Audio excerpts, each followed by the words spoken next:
Have we seen them kiss? Did they kiss the first episode? Because they have not kissed this I don't think episode. so. And so it's like, if you're not getting at least a kiss by the second episode, maybe third, you're toast.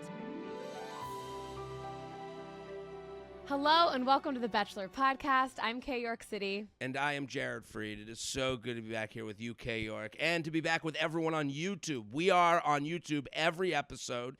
Go subscribe to the Betches channel. You can see we have the Betchelor playlist going on. You can watch every episode. Last week is on there, as well as our interview with the newest Bachelor, Grant Ellis. We had Grant on the show. What did you think of Grant? What overarching from our interview with him, Kay? It was an interesting interview because I think we're used to seeing these leads have really big personalities and they've had like a big arc on their previous season. And Grant seems a little shy, in my own opinion. I feel like he's quieter. He's more reserved. Grant is saying nothing. He just wants to find a wife. He just wants to get married. He's saying, it is the plight of the man going on The Bachelor that, you're better off saying less than more. Joey was a magician. But right away, Grant's driving a Ferrari, okay?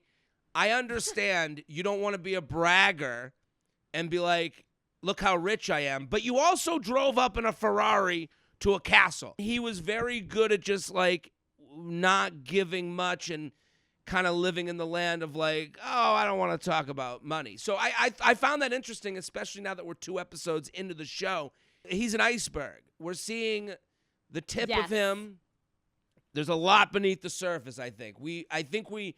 This season, we're going to find out more and more because, again, we're going to get into the recap. He has musical aspirations, I think. Maybe it's a lot hobby. of things are happening. Right. Yeah. I know he wants a wife and a kid, and he wants the next phase of life, but he doesn't really get into specifics. And so the interview with Grant is where I'm appreciative he came on, but it is, if you watch the show kind of like we do, where we're getting into it and trying to figure out the mystery of who the person is. Yeah, we want the theories and the breakdowns, right. And we want the deep stuff, the juice. This is chapter 1 of the book that we're reading. So go on our YouTube. We want you to go to the Betches YouTube channel, watch the Grant interview, and here's our ask of you: subscribe, comment, give us your opinions. I'm in the comment section of every Betchelor YouTube post. So I'm reading these. I want to talk with you. I want to hear what people think. It's okay to have a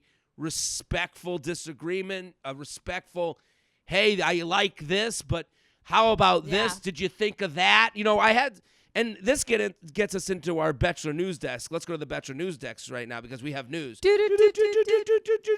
Kay, you did a full breakdown of Rachel Kirkconnell's interview on Call Her Daddy about the Matt James breakup, where she seemingly did not break stride from getting dumped in Tokyo, got on the plane, landed, walked directly into the Call Her Daddy studio to speak to the most on her side audience she could ever find in the world. Not to say she's looking for people to take. I don't think it's difficult to take her side and what happened, but that is a brunch table that was foaming at the mouth to tell you how much they hate your ex. But Kay, please break down, give us some highlights from that interview. You did a full thing on TikTok. From the beginning, what you were just saying, Jared, about there being all of these women on her side in the waiting room. I'm watching this in real time with Samantha and Candace, who also work on the show. So on YouTube, they do a live stream of the episode, and you're in the waiting room waiting for this to start. Mm-hmm. And you can see who else is in the waiting room. And the comments were crazy because you can start interacting in the comments and stuff in the waiting room. Before it started, a few minutes before it started, there was 15,000 people waiting. And then when it began, there was already 22,000, I believe. I really applaud Rachel for coming on this podcast and talking about it, especially so soon, because when she walks on, you can automatically see that she is still very much going through this, not trying to really talk about how she looked, but she looks like she had just gone through a breakup, you know, the puffy eyes. She looks like me right now, the morning after 2 martinis and a cross-country flight. We had theories that were laid in lived experience. You know, that's kind of how we talk about things. We're not looking to get anybody. I'm not looking to slam someone. I feel bad for anyone going through a breakup. I feel bad for Matt James. I know that's like, you know, hard to say in this atmosphere, but like he obviously was with someone that he liked but didn't want to marry. And and that's really harsh to say to someone that you really like and love. You can love someone that you don't want to marry. So were we right or were you right? We found out that they've been like talking about being married, having kids. At the beginning of their Tokyo trip, he was saying all this stuff like, I'm so lucky to have you. I'm so lucky to like be in this relationship, saying all these very much like, oh, we're doing this. We're still together kind of things. Right. And then it turned into, I guess, small bickering fights throughout the rest of the Tokyo trip that kind of like opened up a can of worms. The initial one was essentially she's trying to pick out a restaurant for them to go to that evening, and she's struggling to find one. And he's like, just pick one out. It's not a big deal. And to her, it's like, it is kind of a big deal because you're this food influencer. She's trying to make this meal good enough so you can make a video on it, etc.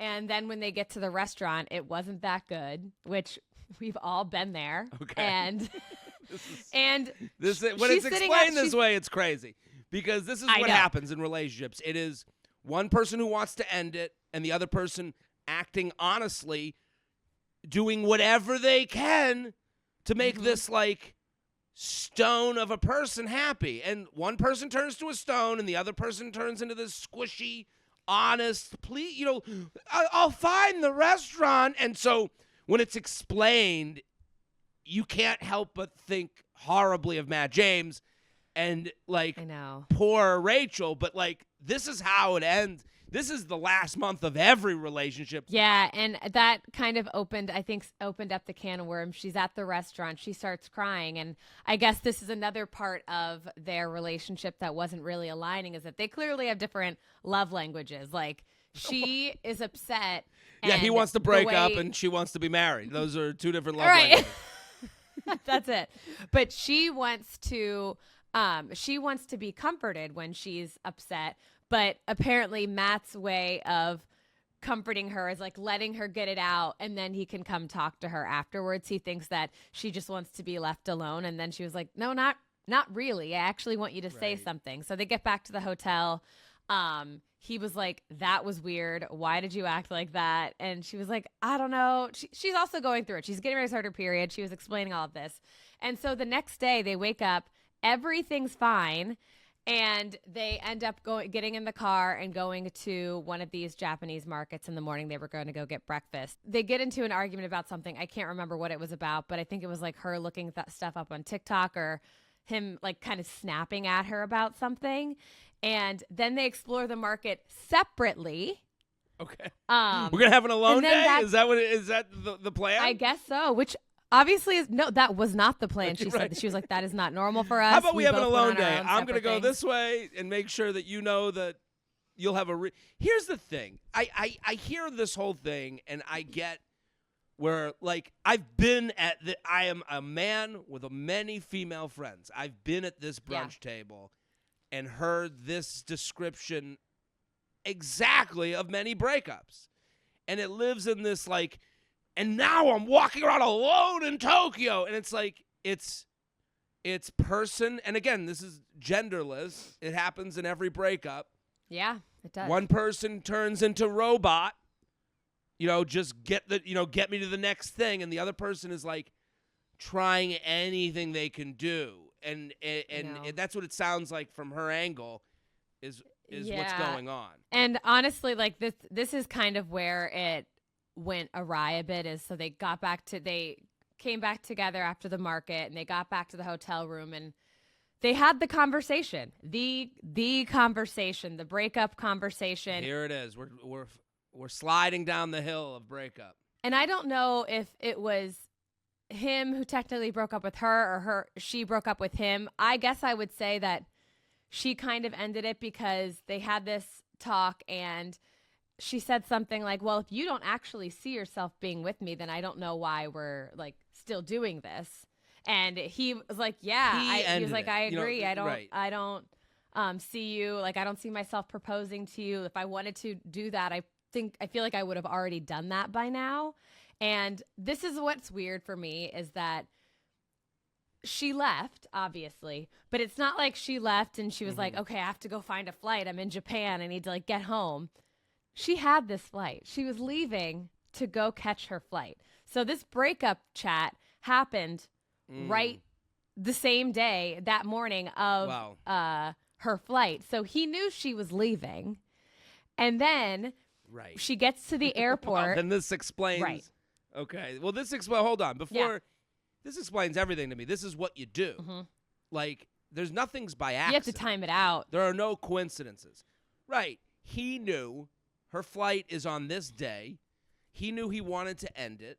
If it gets bad enough and I see my out, I'm going to run through the door. Yeah. And that's what he did because she goes, what do you see this?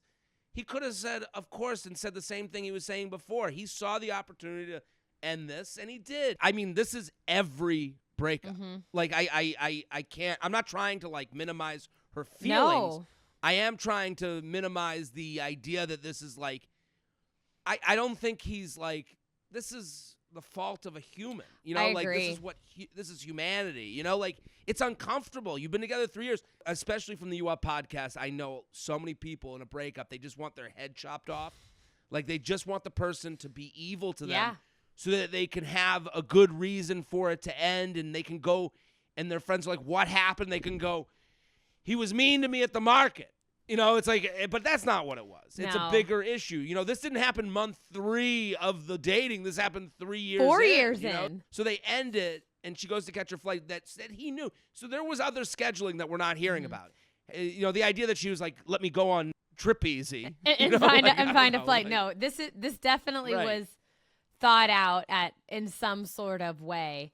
And so she gets to the airport, gets on her flight, and she was telling us, this is, I honestly think, if he had not made this next move, I do not think we would be sitting here talking about this the way we are right now. And I don't think there would be a Call Her Daddy episode if it wasn't like this. So he decides to make this breakup post right after they break up. She's at the airport flying home. This is mere hours after they had this conversation.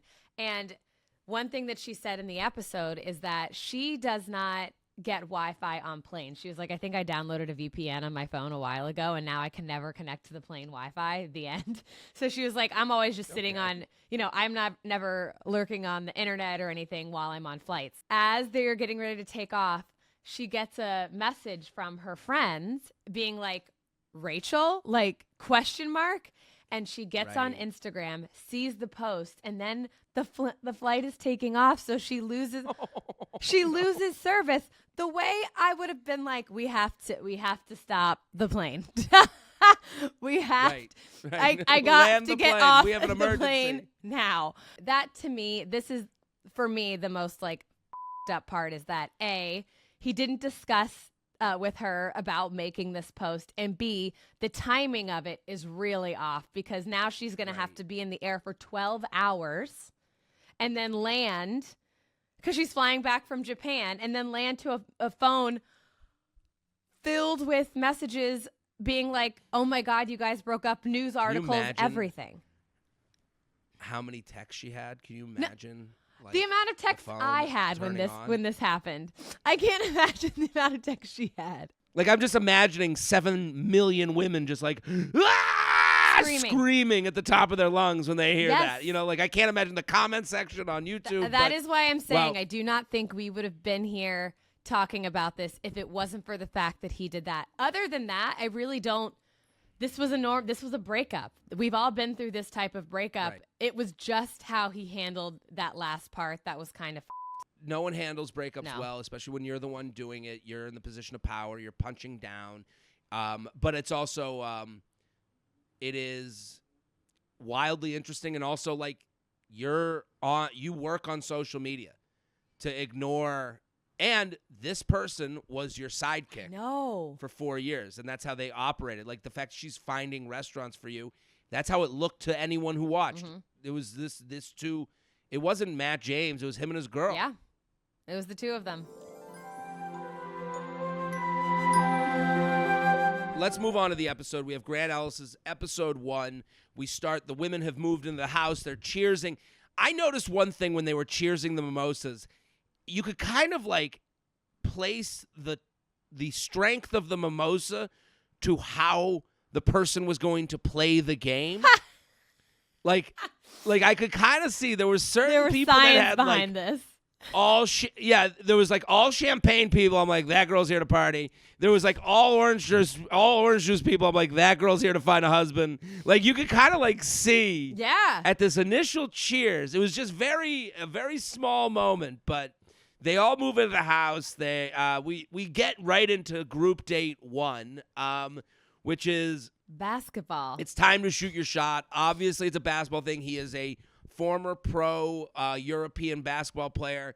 What did you think of the basketball date? I think it was a very cute date, especially for Grant and the things that him and these women are looking for. They said, we brought along some pros to come play with us. I'm thinking, oh, we're getting some Lakers players. We're going to have these like basketball. I thought WNBA because WNBA is hot right now. So I thought we were going to get like Caitlin Clark. Hello? Right. I thought we were going to like, because they're like, WNBA is like it's like hot. The women look great. They're fun. They all got personalities. Yeah. And then they bring out the children, which is something they do here on The Bachelor. I hate when they bring out the kids. I do too, and I feel like such a hater, but I hate it. Like, I think it's weird to, like, go and connect with a 10-year-old who was hired to be there because they're, like, a theater kid. Like, they're at an 11. Like, these kids are coming in, theater kid energy. They're screaming. They always have a disconnected energy to the cast. I don't like it. I'm with you. It's hard. I mean, we have the two kids who are sort of hosting the event, Atticus and Journey. These kids are future Disney Channel original stars. Like they are like. She was like, "Hey guys, let's get this started." Like, right, what? They're like camera ready, trained. They got like 7 TikTok dances just ready to do. I hate it. The kids are ready to be on camera more than Grant. Oh, the kids are locked in. They know the lights are shining on them. You have the girl who gets winded and she's like coughing and she's like, I need help. But we have a slam dunk competition. Right. And he brings out a little hoop. And at this point, Zoe forgoes her slam dunk to take Grant up an elevator to the roof. Like on a 3-day journey away from the other women. What did you think of Zoe stealing Grant? The whole stealing somebody away or doing something that maybe sabotages your time. I think it was Jeremy last season with Jen who was like, I'm going to lose this race car thing just so I can like make out with Jen in the car. And so I understand like doing these little things or foregoing something that may be competitive to get that extra time. But I think taking him up onto a rooftop out of the whole gym situation is very strange because that's not an equal like time limit. If she wanted to really be bold, just like don't do the shot and maybe like kiss him or something or like do something more romantic, but this just felt really weird and then the vibes were off. The kids were pissed. I love watching The Bachelor because sometimes it shows a mirror to like what society is. Zoe is impolite. Yeah. And you can defend impolite because at its basis, Zoe, who is annoying in what she did, she's like, what? We're here to get married. So she'll have defenders. She'll have other impolite people defend her actions of like, we're all here to like get ours. Same with like, Devin. This is how Devin, I think it might be a character flaw. These people who pull them away. But we see this in our everyday life. I love that you brought up Jeremy. Jeremy did it got his through that race. I'm going to throw the race. So I'm going to make sure I lose something because there are trade-offs in life, to get the kiss with Jen so I get the time with her. Yep. And it's like Zoe's living in this like there's no trade-offs. She's like, you should like me because I'm just trying to get my man, and I'm gonna get more time than you. So off. So it's like there's were ways for her to do it. Yeah. Right, and she did it wrong. And then the kids are upset. She's ruined the vibe. And then thankfully they're gonna do this like 5-on-5 game. They bring in Ashley Brewer, who former Sports Center anchor, who follows me on TikTok. She is a big Bachelor fan. You know, it's funny because like these Bachelor fans that like go, she very obviously was like, get me on the Bachelor. Get me on the show. I'm ready. Like, put me next to Jesse. I'll call this game. I'm locked in. Yeah. So then they do the game. The game is yellow team gets crushed. It gets rough. So this girl's really rough. Yeah, it seems as though like Allie Joe is Miss New Jersey. She's gonna be Jersey. She's also a fighter till the end. That's her whole thing. She teaches fighting. Right. Teaches boxing. That is not. She's doing Tai Bo, not Karate Kid. Yeah. The idea. Yeah. But she's the tough girl, Jersey girl, who's not going to be. She has her own psychological issues because she's from Jersey, and she has to like prove to everyone that she's a tough woman every time that someone like brings up something tough. So like these two are at odds, and her and Zoe who wrestled in high school, which is like another thing where it's like. Mm-hmm. Like, I get it. Like, anyone can wrestle. But, like, you're a certain type that wants to, like, you all wrestle. Yeah. It's like, I get it. Very alpha. That's a personality type. Right. Good for you. But also, alpha comes with losing people along the way. We're not going to like, and not everyone's going to like you. The body check by Allie Joe into Zoe was crazy. In wrestling, if you watch WWE, like, it's not a foul if the ref didn't see it. Mm-hmm. Like, it's like, who gets in trouble? It's the one that, like, retaliates who gets in trouble. So, like, Allie probably looks bad because Zoe can go, whoa. Why did she do All that? I was doing was trying to get my man. Why would she do that? So, like, she's in a position of power there. Allie's reeling. The MVP is Chloe. Which, is it because she made the most baskets? Or, that one threw me, I think. Chloe, first of all, is already beloved by the audience. Yes. She is like, I've already seen videos. And I get it. I like Chloe. Chloe's my type. She's plus size model, and so she's got personality. She seems fun. Is kind of the every woman on this show. Yes. Absolutely. And I think is gonna get like the audience is gonna like beg for her to be the next Bachelorette. Oh, this is her arc.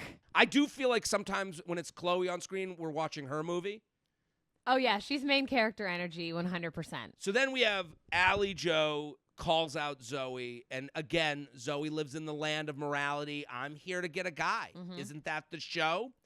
Allie Joe takes the bait because she's Jersey girl and she will not be embarrassed. Natalie has the one-on-one and she, gets a video from the kid. What did you think of that? That was bizarre. It was the little girl who was winded saying, like, how much she was, like, blew her a kiss at the end. Was like, I love you so much, Natalie.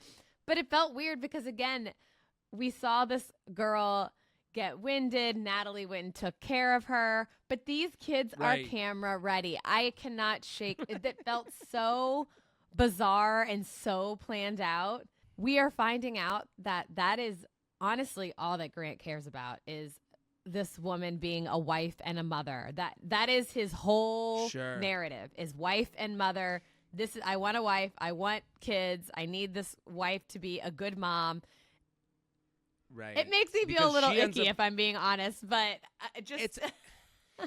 well, it's a little bizarre because again, it's like it really is saying nothing. Yeah. Like it's kind of like reducing these people to like who's the proper vessel for this like life I've already chosen for us. So Zoe meets with Grant. And then Allie Joe wants to like tussle with Zoe, so she steals him. Right. And then Zoe says no to the steal, which is like unheard of. Which is crazy. She's like, no. Right. And then Allie Joe gets her time, and then Zoe steals Grant from Allie Joe. Allie Joe doesn't take it very well. She comes back to the group, and Allie Jo goes on the offensive, and you could see the other women back away. Like, they were like, we're mad, but we're not that mad. Yeah, and it's interesting because Zoe didn't ever even leave the space, it feels like. When Allie Jo and Grant were having their moment, she was kind of just hovering and being like, okay, you've had 5 minutes. Back to me because you interrupted my time and I just needed to finish my story. That would make me as angry as Allie Jo was, because you're right. It did seem like she just like Hovered. waited around. It's like, if I had to have my whole date while you waited around, like, you didn't really release him. Right. And then she comes back, but the other women are not seeing it that way. Like, it did seem like Allie Jo like went a step too far for them. Like, they're not willing. It's very night 2 energy of like, it's too early. Yeah, I'm to not be doing gonna this. be the drama. Right. I'm not. And this happens every season where someone gets into it too soon, and it's gonna end up blowing up in Allie Jo's face. Yeah. Seemingly. It is. I fear she's not going to make it if this is going to be her entire narrative, because I haven't seen. Have we seen them kiss? Did they kiss the first episode? Because they have not kissed this episode. Think so. And so it's like, if you're not getting at least a kiss by the second episode, maybe third, you're toast. Natalie gets the group date rose for being a good mom or something. That threw me off. Now we have the one-on-one date with Alex, which she got from getting the first impression rose. Mm-hmm. How did you feel about the one-on-one date? We go to the mall. They act like the mall is the Taj Mahal and it's a once-in-a-lifetime opportunity. The way they react to the mall, I don't know if you've been to a mall lately. They all look like a post-apocalyptic I haven't been to I guess America. Yes. Like, I thought about the mall that I grew up like going to, and it's not even open anymore. It's like completely shut down because malls aren't really a thing. Like, this mall was actually probably open and there was just nobody there. Nobody there. Like, the idea that we have the mall to ourselves. Yeah, go anytime. You will always have the mall to yourself. You will always have the mall. You have like a sad Annie Ann's worker just like waiting for you to get a pretzel, and that's like it. Right. And they look like they're haunting it. They're like, I'll give you a pretzel. It'll be the last pretzel you ever have. Like, and they walk up to this like video of a rose that's spinning, and it's like, have you guys seen anything? She was impressive gagged to you? over the rose. Oh my God. You would look. And it's like, you can't put romantic music over anything and just fool us. As bizarre as the date was as great as she was. She's a star too. She's a 10 out of 10 personality. Like, I would hang out with her. Unbelievable. Fun. She carries the date. This date is the beginning of our journey with Grant towards his maybe music. Which we got an accidental taste of the day before his season started, when he released a song on his Instagram story. And it got taken down within a couple hours because the producers were like, this isn't going to be your narrative. So explain that, please. Right. The day before Grant's season premiered, he posts a Spotify song on his Instagram story. I think it was called Party Girls, and it's his own music. And he's like, Party Girls is out, like, stream it, da-da-da-da-da. A few hours later, the story was down. All the reposts were down. The next day, it was removed from Apple Music. The producers were like, absolutely the not. Because this would be a bad narrative for him. This would so he's here for totally the wrong reasons, not even, especially if he doesn't end up getting a fiance at the end of this. Well, it's a bad narrative if you never admitted to it while being on the show. If he had openly come on the show and I'm starting my music career, I guess it would be okay, but it would be a bad decision. Like, you and I are told to go on The Bachelor all the time. And because we talk about The Bachelor, we're both single. They're like, go on, go on, go on. And I've always said that, like, I can't go on because they would write Jared Freed and then underneath it would say comedian. And I would never live up to, like, I would be crushed. They would go, he's never funny on the show. Like, I'd have to be funny all the time. I'd have to be a clown. And if I was a clown, it was like, this guy's an asshole. He's just You'd be making fun of the whole unserious. thing. You'd be Like, unserious. You wouldn't be ready for a wife. same with him saying he wants to be a musician. They'd be like, well, what is it, love or musician? The way he's trickling out this music hobby, interest, poetry, he calls it at one point, it flies in the face of this, like, I'm looking for a wife and mother. Those can both be true, but it doesn't feel right. Not this doesn't feel right. And so he goes into like an FAO Swartz or something, and he's like playing on the piano. He starts singing to Alexe out of nowhere, and she's like, did you just make that up off the top of your head? And he's like, yeah. Please. And it's like, there is no way No. that he made that. He made that up in the same way I made up row, row, row your boat. Like there is no way. He made that freestyled. He just freestyled with a beat underneath it, and he was able to like keep it going, like as if he was Taylor Swift. Like, let me write out these lyrics in my head. It's just streaming out of me. Please. Wild. The second group date is a music group date, and Mario's there. Mario, who's like a real famous person, Very. who is a very good singer. Like as far as singing is concerned, Mario's like, he's great. you know, I mean, he was huge. unbelievable. Right. And the premise of the event is that Grant claims he likes writing poetry, and he goes, and sometimes I'll put the poetry like into a song, and it's like, that's called I Want to Be a Musician. Yeah. Like he's saying it in all the ways that like you're not saying it. I know. It feels weird. And I don't think this is the last time we're going to be getting these random performances. You can tell that he knows that mentioning it on the show is a bad thing. Yeah. So he's trying to find this other way to mention it that is like a lie. Like, wait a minute. Yeah. Like, and then what you said about like posting go stream it on Spotify. Like, what? Wait, what are you talking about? So we have this competition, and the women are told, hey, write some sort of poetry. You're going to do like a dance, a choreographed dance. They have the most choreographer-looking woman I've ever seen come on the show. She looks like the mascot for choreograph people. She looks like she created the Pussycat Dolls, which is quite a feat. Like a Paula Abdul from another dimension. Yes. Like it was like she showed up like in the multiverse. This is multiversal. Paula Abdul shows up, and they have this competition. And what did you think of the competition? I thought it was fun. I don't think any of the girls were excited about this, like genuinely excited, except for Rebecca, who was like, right, this is my thing. This is playing into my strengths. Like, this is the competition that I have been waiting for, which is really funny because when we first broke down Rebecca, one of the things you said is you was like, she looks like a music video girl. And she does. And she came out looking as such, but her performance was... She was the best not, of the... Yeah. She was the best of the worst. She was the best of them, of the worst. Yeah, they were all pretty okay. But I was expecting more. I was expecting way more from her, but also, like, it was awkward. Also, the added thing of Grant also doing his own. Like, they start with Grant coming out and doing his song. Yes. And, like, I would feel awkward. Like, okay, well, I guess Grant actually does this. Like, it would be better if Grant was bad and funny about it. Like, and maybe he was went like, last or something. Because then, yeah, you're so right. At the beginning, maybe it's like, oh God, he is like, this is really important to him, clearly, because he is a musical guy.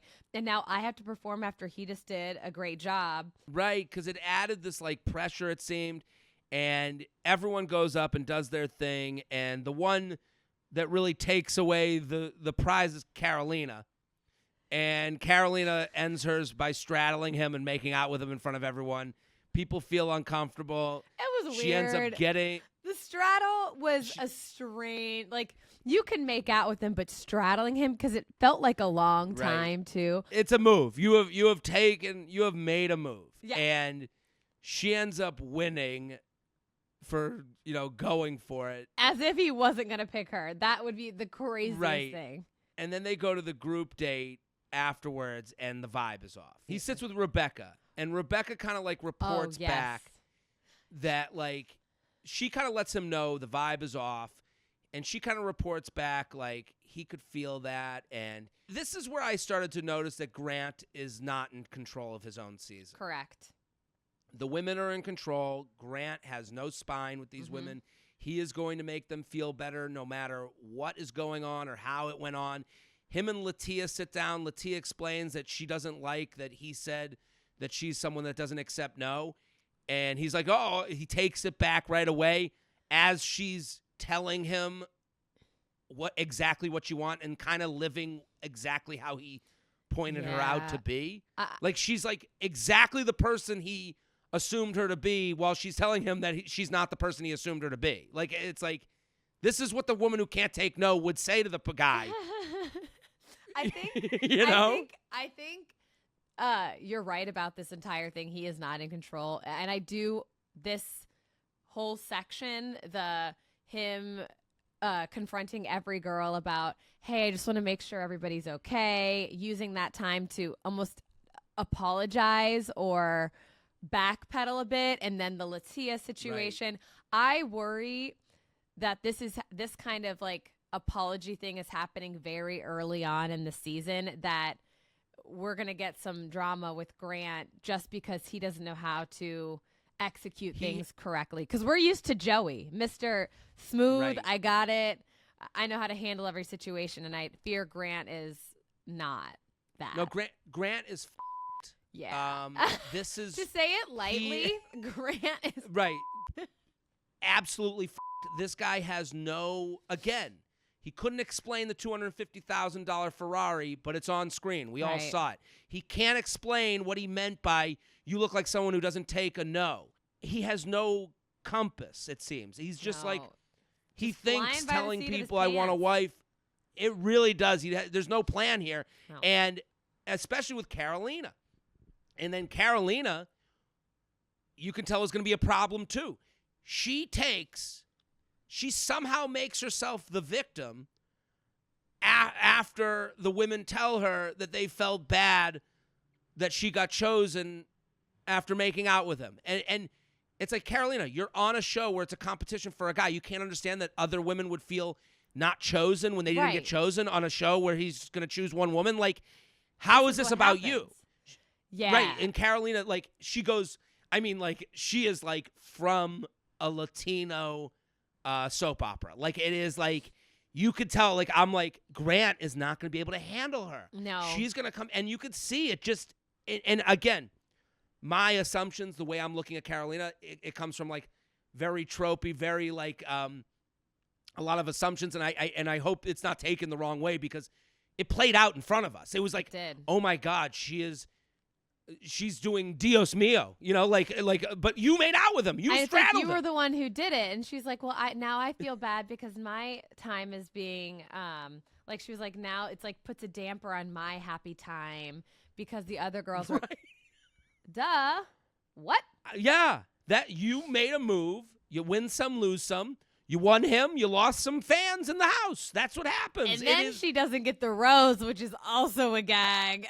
And not happy, and so the rose goes to Latia, and again, does it go to Latia because she's the most, I want kids, I know what I want?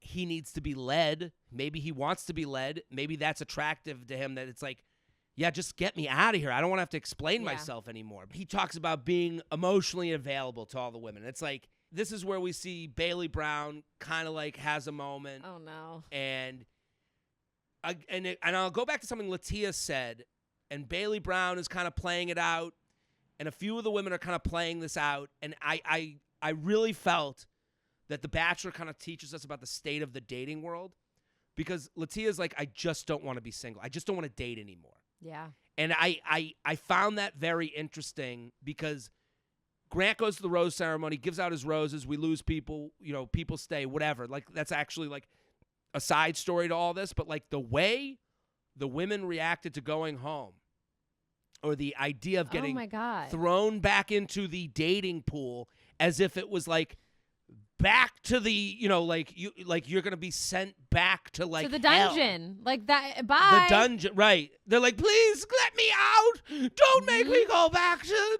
Bumble. Don't make me go back to Hinge. And you're like, No. man, I really think this is like more and more. This show becomes like women are exhausted. Exhausted. These Elle was on apps. the floor. They- on the floor. She fell to the ground after she Right. like saying her goodbyes. Fell to the ground. I was like, okay, girl, get up. Get up. It's night Not 2. that bad. Like, and again, Grant's a nice, good-looking guy, but he's saying the thing that all these men on dating apps are not saying. There's no intentional. It's vague. Men love vague options, and women hate. Let's go back to Rachel Kirkconnell. Love me, marry me, or chop my head off. Yeah. And it does feel like this was like, I'm like, why are they all so? It doesn't feel like they're into Insane. him. It's just get me off of Single Island, Yes. please. And Latia says it to him. She doesn't say, I like you. Mm-mm. Just, I don't want to date anymore. And he's like, me neither. Grant, off. Shut up. Yeah, you do. You're on a show Grant, with 30 you don't want to date women. anymore? You're dating everyone. You want to trade it? Right. You're kissing everyone. Grant, I don't want to date anymore either. Grant, that's a lie. Please. Well, you're going to trade in your Ferrari for a bunch of baby seats and, That sounds tough. Put in your Mazda. Right. And then having Bailey break down, I feel like is very relatable. Have you ever had a girl cry on a first or second date with you? Yeah, I actually have. What's your what is how do you respond to that? Because me, I've definitely cried on like a first or second date, and I go home, horrified that I have done that. I'm like, oh my God, what? But you can't help it. It's never about me. Right. And I never take it as like this person's like, again, it's like these women on this show. I never take it as like that they're f***ed up. I just think that the dating thing is like a long, arduous process for a lot of people. That's why towards the end of this episode, I was like, these women don't like Grant. They just don't want to be dating They anymore. just They don't don't wanna want be to deal dating. with this That's shit it. anymore. Like so Right. desperate. They're like, I will go on a TV show, maybe get canceled or get ripped apart by the entire nation, but I would rather do that Right. than be on Hinge.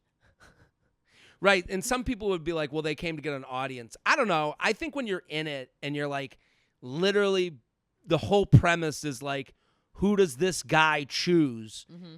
It becomes like this bigger thing that like, it becomes representative of so many dating, like, losses you have in your life. Yeah. And that's why like the crying isn't embarrassing to me. It's more like, oh no, this is just another thing in a series of things. It's not it's not like I lost this guy, I'm like bent out of shape about losing Grant. It's like, oh, I guess here's the replay. That's why Chloe, her excitement shows through so much. Yeah. Like, oh, I'm getting a win, like, Yes.